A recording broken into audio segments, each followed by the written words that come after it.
All right, let's dive right into another deep dive. And today we're looking at the North London Derby, Arsenal versus Tottenham. It's a big one. A match that never fails to deliver the drama. Always fireworks.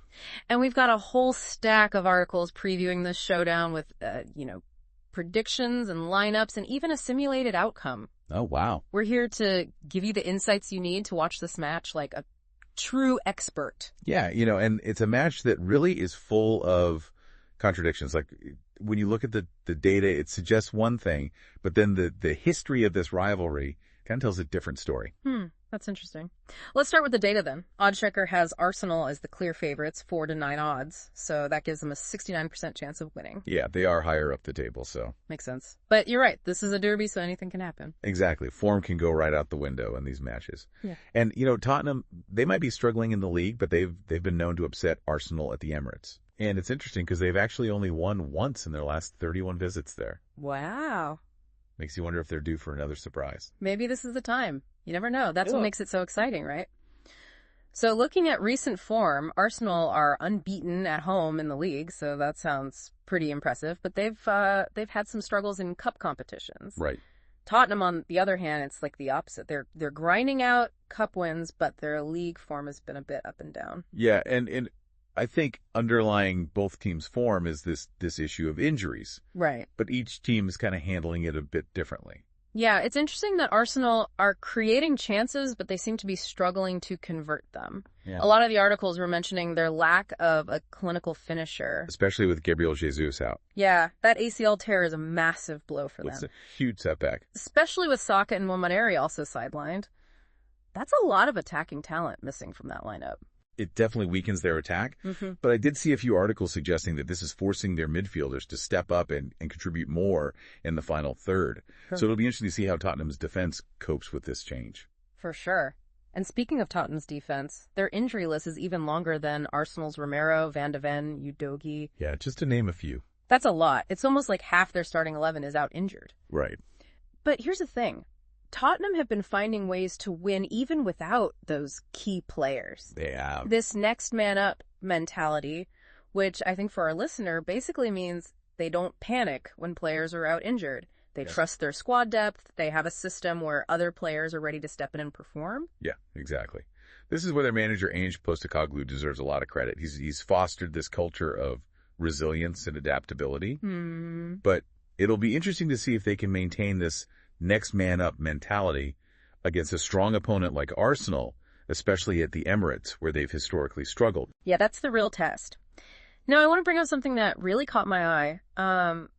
One of the Football.London pieces ran a simulation of the match using EAFC 25.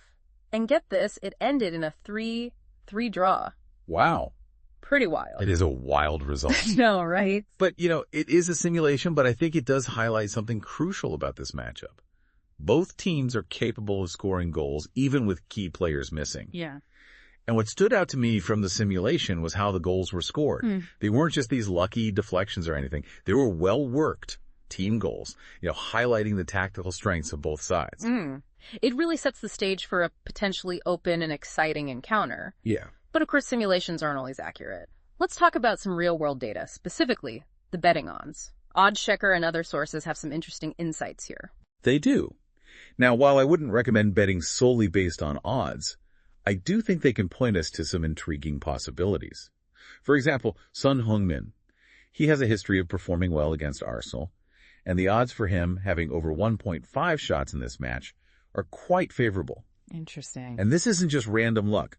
When you dig a bit deeper, you see that Arsenal's right-back position is weakened with injuries, which Son could exploit with his pace and direct running. So we're connecting the dots between the data and what could actually happen on the pitch. I love it. This deep dive is already shaping up to be a roller coaster. It is. Contrasting forms, intriguing injury situations, a simulated result that hints at a potential goal fest. Lots to unpack. And we've barely scratched the surface. Yeah, we've set the scene, but now we need to dive deeper into the tactical nuances that could decide this match. We need to analyze the formations, the potential key battles, and the players who could really make the difference. Exactly. We'll unpack all of that and more in part 2 of our North London Derby deep dive. So stay tuned. Hashtag TTS, the deep dive episode 2025-01-15, part 2 of 3. Okay, so let's shift our focus now to the tactical battleground where this North London derby could be won or lost. A lot of the articles seem to think that Arsenal are probably going to stick with their familiar 4-3-3 formation. Yeah, that's been their go-to this season. But some of these predicted lineups have me a little bit confused. They have Thomas Partey potentially playing at right back. Oh, yeah. That's not his usual position, is it? Not at all. The articles highlighted this as a potential area of weakness for Arsenal. You know, their back line is stretched thin with all these injuries, so they're having to get a bit creative. Yeah. But pushing Partey out wide could leave them vulnerable defensively. Yep. Especially against a team like Tottenham that loves to attack down the flanks. Hold on. I'm seeing a connection here. We talked about Son Heung-min's favorable odds for having over 1.5 shots, and now you're saying Arsenal's right-back position is weak. Are we sensing a tactical mismatch in the making? That's exactly what the sources are suggesting. Tottenham's predicted lineup has Emerson Royal at right back, and he's a player known for his attacking runs and crosses. If he can pin Partey back and create space for himself, he could deliver some dangerous balls into the box for Son and Kane to attack. Okay, so Tottenham might have a tactical advantage on that side of the pitch, but Arsenal still have a pretty formidable midfield, with players like Odegaard and Xhaka pulling the strings. Surely they can control the game and create chances of their own. Of course, Arsenal isn't going to just sit back and absorb pressure. They're still a top team with plenty of attacking talent. But what's interesting is how their approach might change without a traditional target man like Gabriel Jesus. The articles were suggesting that they might rely more on quick passing combinations and movement to create openings rather than direct crosses into the box. So it sounds like we could see a really fluid and dynamic match with both teams trying to exploit the other's weaknesses. But let's flip the script for a moment. What about Tottenham? Are there any areas where they might be vulnerable? Well, the articles were pretty unanimous in highlighting their central defense as a potential concern. With Romero and Van de Ven out injured, they're relying on a fairly inexperienced pairing of Japhet Tanganga and Joe Rodon. Okay, I see where you're going with this. Arsenal might be missing some firepower up front, but they still have creative midfielders like Odegaard who can unlock defenses with their passing. Could this be an area where Arsenal targets to break through? It certainly could be. And remember, even though Arsenal's attack is weakened, they still have players like Martinelli and Smith Rowe who can cause problems with their pace and dribbling skills. Tottenham's young center backs will have their work cut out for them. Okay, so to recap for our listeners, we've got a potential tactical mismatch on the flanks with Tottenham possibly exploiting Arsenal's right-back position.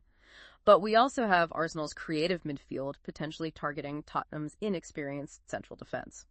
It sounds like a classic battle of strengths versus weaknesses. Exactly. And this is where the mental side of the game comes into play. Which team can impose their will and execute their game plan more effectively? Which players can rise to the occasion and make the difference?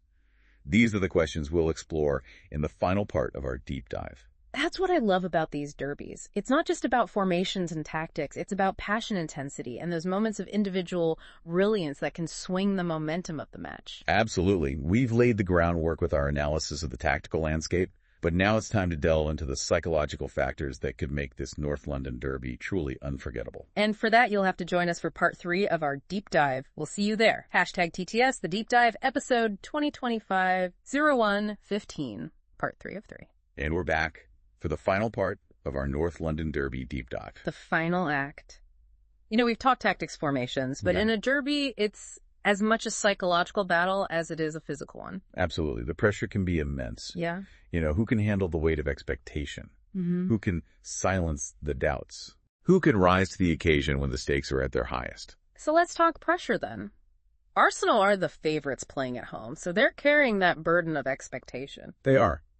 But they've also had some recent setbacks. You know, those cup exits, those missed chances we talked about earlier. Yeah. Could that creep into their minds and affect their performance?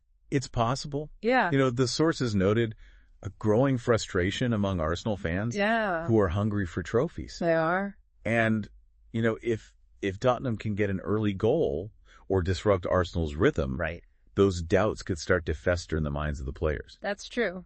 And on the flip side, Tottenham are coming in as underdogs. Yeah. Which can sometimes be a good thing. You know, less pressure. It can be very liberating. They can play with a sense of freedom, aggression. Absolutely. And we can't forget about Tottenham's manager, Ange Postecoglou. Right. He's known for his attacking, high-pressing style. A style that doesn't shy away from the big games. Could his mentality give Tottenham a psychological edge? It could definitely be a factor. Yeah.